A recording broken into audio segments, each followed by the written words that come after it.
அண்மைச் செய்தி. திருவண்ணாமலை மாவட்டம் செய்யாறு அருகே தனியார் பேருந்தும் வேன் ஒன்றும் நேருக்கு நேர் மோதி விபத்து ஏற்பட்டுள்ளது.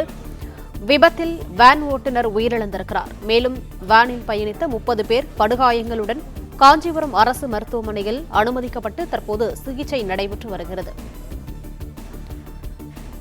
கூடுதல் விவரங்களை செய்தியாளர் ஸ்ரீராம் வழங்க கேட்கலாம். ஸ்ரீராம், விபத்து குறித்த முழு விவரங்களை பதிவு பண்ணலாம். திருவண்ணாமலை மாவட்டம் செய்யார் அருகே இருக்கக்கூடிய வெம்பாக்கம் தாலுகாக்குட்பட்ட திருப்பனாம்பூர் இந்த கிராம பகுதியில் தனியார் தொழிற்சாலை பேருந்து காஞ்சிபுரம் நோக்கி வந்து கொண்டிருந்தது. அதே போல் காஞ்சிபுரத்திலிருந்து கலவை நோக்கி சென்ற தனியார் பேருந்தும் நேருக்கு நேர் மோதி விபத்துக்குள்ளாயிருக்கிறது.